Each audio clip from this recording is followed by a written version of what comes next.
चलिए स्टार्ट करते हैं जीरो ऑर्डर रिएक्शन। देखिए बहुत ही इंपॉर्टेंट टॉपिक है ये।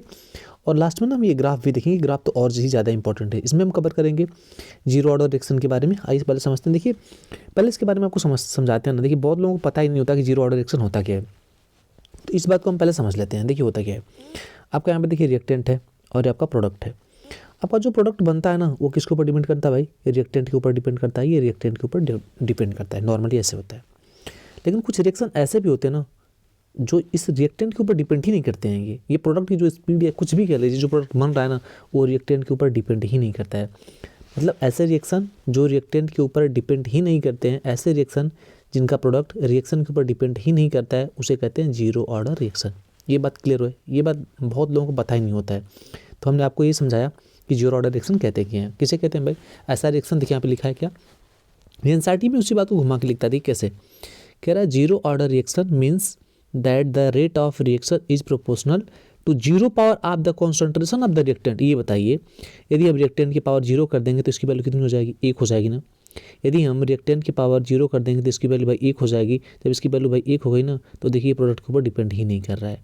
ये बात आपको समझ में आ गया?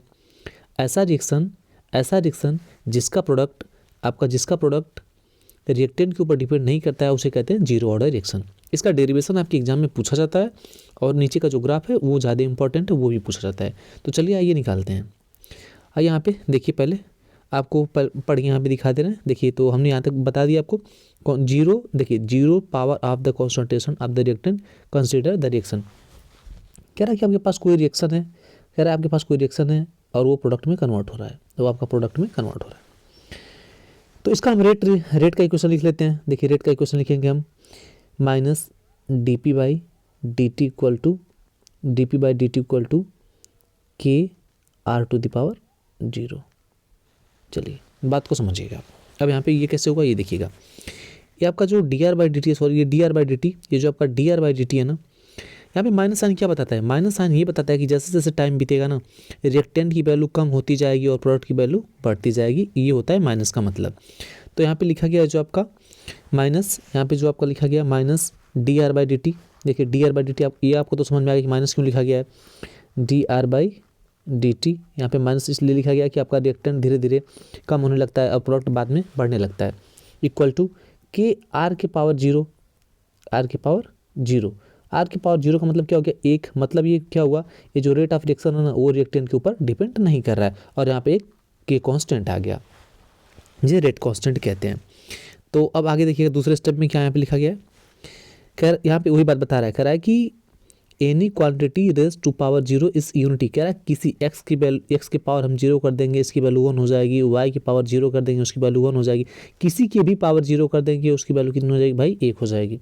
तो यहाँ पर देख लीजिए आर की पावर जीरो की वैल्यू कितनी होगी? 1 हो गई। अब यहाँ पे हो गया आपका d r by d t. देखिए इधर अब इस बात को हम कैसे लिख सकते हैं, इस बात को आप ध्यान दीजिएगा। देखिए अब हम इसको कैसे लिखेंगे, ऐसे लिख लेंगे d r by d t equal to, ये माइनस को हम इस साइड भेज देते हैं तो माइनस हो जाएगा के इंटू 1। कितना होगा? के इंटू 1। तो ये हो जाएगा simple minus d r by d t equal to आपका ये माइनस के हो गया, वन को हमने हटा दिया। ठीक है, तो यहाँ से माइनस को, इस माइनस को हटाएंगे तो यहाँ पे हो जाएगा माइनस आपका, या इस माइनस को हटा देंगे तो यहाँ पे माइनस हो जाएगा। तो इस माइनस को आपके एनसीईआरटी में देखिए यहाँ पे, यहाँ से जो माइनस था ना इसको हटा करके इस साइड शिफ्ट कर दिया गया। तो ये यहाँ तक आपको हमने समझाया, यहाँ तक। अब क्या करते हैं तो देखिए दोनों साइड ना हम इंटीग्रेशन कर देंगे। हम दोनों साइड क्या कर देंगे भाई? दोनों साइड इसका ना हम इंटीग्रेशन करने वाले हैं। देखिए कैसे, इस बात को आप समझिएगा। देखिए कैसे, यहाँ पे ये हो जाएगा आपका डी आर बाई, देखिए d r minus d r equal to आपका minus k into d t के। ये जो डी टी था ना, देखिए ये जो डी टी था हमने उसको इस साइड भेज दिया, ये हो गया। अब दोनों साइड हम इंटीग्रेशन कर दे रहे हैं। तो इंटीग्रेशन के लिए कुछ बात ध्यान दीजिएगा। जैसे ना आपसे ये कोई कहे डी एक्स का इंटीग्रेशन बताइए तो आप कहेंगे एक्स, डी वाई का इंटीग्रेशन कोई बोलेगा तो बोलेंगे आप वाई, आप कहेगा डी जेड का इंटीग्रेशन बताइए तो आप कहेंगे जेड। आई बात समझ में? इतना डी एक्स का इंटीग्रेशन आपका एक्स हो जाएगा, डी एक्स का इंटीग्रेशन कैसे हो जाएगा? आपका एक्स हो जाएगा। इसी तरह से इधर देख लीजिए, इसी तरह से इसका इंटीग्रेशन हम करने जा रहे हैं। इंटीग्रेशन का साइन लगा लेते हैं, d r equal to minus k d t. Integration कर लेते हैं दोनों साइड का। डी आर कितना हो जाएगा? आर। देखिए यहाँ पे आर लिख दिया गया। और इसके बाद में देखिएगा कॉन्सेंट्रेशन को ना बड़े वाले ब्रैकेट में लिखते हैं तो इसलिए हमने लिख दिया। देखिए ये माइनस के कांस्टेंट है, कांस्टेंट का इंटीग्रेशन नहीं होता है। और डी टी का क्या हो जाएगा, हम लोग जैसे डी एक्स का एक्स होता है, डी आर का आर होता है, डी टी कितना हो जाएगा, यहाँ पे आपका हो जाएगा टी। यहाँ पे जैसे इंटीग्रेशन खत्म करते हैं ना वहाँ पे एक इंटीग्रेशन कांस्टेंट आ जाता है। ये बात आपको समझ में आ गया, ये वाला पॉइंट समझ में आ गया। देखिए डी आर का इंटीग्रेशन आर हो गया, के कांस्टेंट था, के माइनस ऐसे रह गया, डी टी कितना आ गया टी, प्लस यहाँ पे हमने एक नया कांस्टेंट जोड़ दिया आई। अब इसे कहते हैं इंटीग्रेशन कांस्टेंट कहते हैं। अब चलिएगा बात को समझिएगा। अब आगे देखिएगा यहाँ से ना t बराबर 0, इसका देखिए इधर बात को समझिएगा, रिएक्टेंट और प्रोडक्ट। अच्छा ये आप बताइए, स्टार्टिंग में जब आपका रिएक्शन स्टार्ट होने वाला आता है तो जो आपका रिएक्टेंट होता है वो कितना होता है 100%, और प्रोडक्ट कितना होता है 0। अब धीरे धीरे रिएक्टेंट आपका कम होने लगता है और धीरे धीरे प्रोडक्ट आपका बढ़ने लगता है, ये होती है बात। स्टार्टिंग में जब टाइम t बराबर 0 रहा होगा, मतलब कुल मिला के ये रिएक्शन अभी स्टार्ट नहीं रहा होगा, तो r की वैल्यू कितना रहा होगा 100%। इसको हम दिखाते हैं केमिस्ट्री में आर नॉट से हम दिखाते हैं, जो चीज़ स्टार्टिंग में होती है ना उसको हम दिखाते हैं भाई आर नॉट से।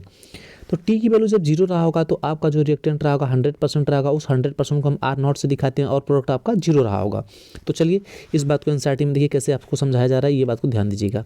लिखा है एट t, मतलब जब टाइम 0 रहा होगा, जब टाइम 0 रहा होगा तो concentration of the reactant R equal to R naught, मतलब जो आपका आर होता है ना भाई वो 100% होता है, प्रोडक्ट आपका 0 होता है, इसको हम दिखाते हैं आर नॉट से, इसको हम दिखाते हैं।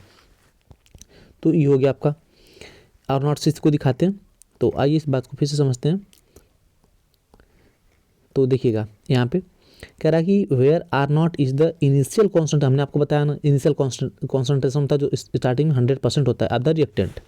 सब्स्टिट्यूटिंग द इक्वेशन 3.5 कह रहा है टी की वैल्यू यहाँ पे हम 0 कर देंगे। देखिए टी की वैल्यू जब यहाँ पे टाइम 0 कर देंगे और ये आपका जो आर था ना ये किस में कन्वर्ट हो जाएगा आर नॉट में, तो यहाँ से आई की वैल्यू कितनी हो जाएगी आर नॉट। देखिए आई की वैल्यू कितनी होगी आर नॉट हो गई।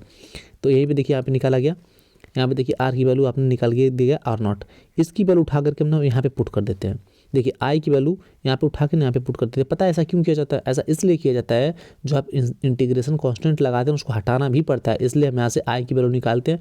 टी बराबर 0 करके आई की वैल्यू इनिशियल कॉन्सेंट्रेशन की वैल्यू बदल जाती है आर नॉट में, इस आई की वैल्यू उठा के हम यहाँ पे पुट करेंगे। ऐसा हम क्यों करेंगे, क्योंकि जो हमने इंटीग्रेशन कांस्टेंट लगाया था उसको हटाना पड़ेगा आपको। चलिए आई की वैल्यू उठा के ना हम यहाँ पे आर नॉट रख देंगे, क्या हो जाएगा ये वैल्यू आर इक्वल टू हो जाएगा देखिए माइनस के टी प्लस आर नॉट, क्योंकि यहाँ पे आई की वैल्यू कितनी आ गई आर नॉट आ गई। ठीक है, देखिए यहाँ पे रख दिया गया आर इक्वल टू माइनस के टी आर नॉट। अब बात को समझिएगा आगे समझिएगा इस बात को। चलिए इधर देखिएगा,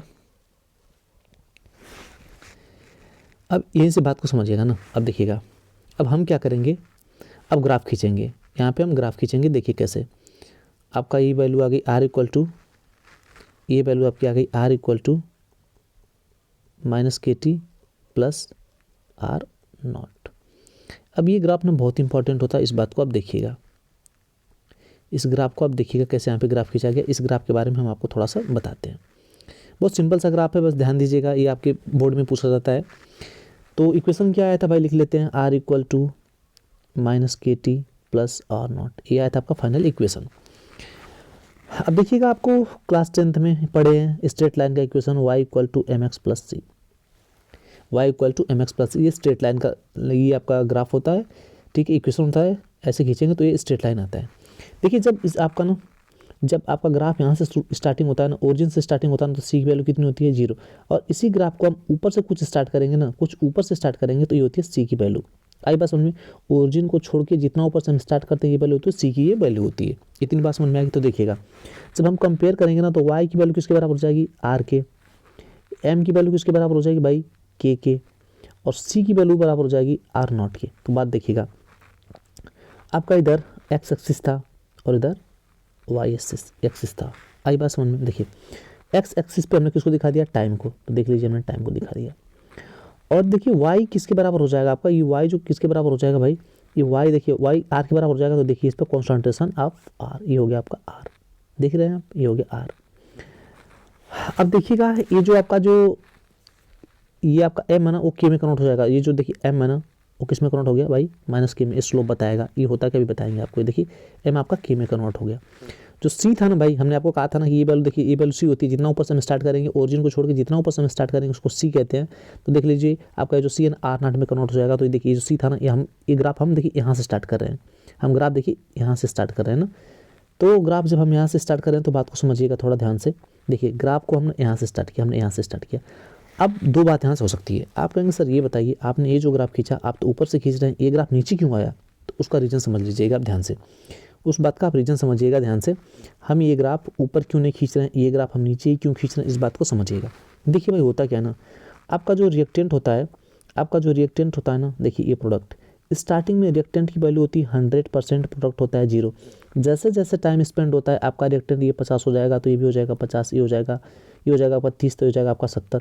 धीरे धीरे आपका रिएक्टेंट घटने लगता है और आपका प्रोडक्ट बढ़ने लगता है। इस बात को ग्राफ को देखिए, ये वाला ग्राफ दिखाएगा बढ़ते हुए क्रम को, ये ग्राफ दिखाएगा घटते हुए क्रम को, तो इसलिए हमने ग्राफ को नीचे से खींच दिया। ये बात आपको समझ में अब आ गई होगी। और ये आपको स्लोप बताएगा, स्लोप ये बताएगा, देखिए इधर जैसे जैसे टाइम आपका स्पेंड हो रहा है ये हो गया रिएक्टेंट की वैल्यू धीरे धीरे क्या होती जा रही है, कम होती जा रही है, इसलिए माइनस में स्लोप आ गया। ये बात आपको सबको समझ में आ गया। चलिए ये बात समझ में आएगा तो इसके ऊपर देखिए आपका ना, इसके ऊपर आपका न्यूमेरिकल्स पूछा जाता है कैसे। अभी आपने इधर निकाला R = -KT + R0। यहाँ से हम K की वैल्यू निकाल लेंगे, तो K की वैल्यू को इधर भेजेंगे तो माइनस प्लस हो जाएगा, इस साइड भेजेंगे इक्वल तो हो जाएगा KT, और यहाँ पे R0 इस R को भेजेंगे उस साइड, इस R को भेजेंगे इधर इक्वल के तो बराबर हो जाएगा -R, तो K = हो जाएगा -R0 - R/T।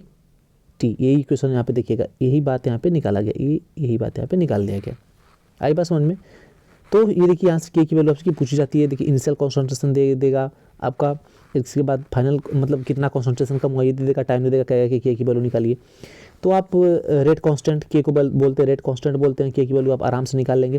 वैसे जीरो ऑर्डर का रिएक्शन ना भाई, जीरो ऑर्डर का रिएक्शन जो होता है वो जल्दी होता नहीं है, आपको देखने को मिलता नहीं है, लेकिन कुछ रिएक्शन यहाँ पे लिखा गया, zero order reaction relativity common uncommon but occur which special condition, कुछ स्पेशल कंडीशन में देखिए पाया जाता है।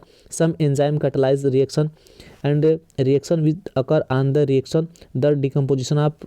देखिए कह रहा है कि पहली बात तो ये बहुत अनकॉमन है भाई, ऐसा कोई हो बताइए, ऐसा कोई रिएक्शन हो सकता है जो रिएक्टेंट के ऊपर डिपेंड ही नहीं करता हो? तो बहुत कम ऐसे रिएक्शन पाए जाते हैं ना, इसलिए इस बात को एनसीईआरटी में लिखा जा रहा है।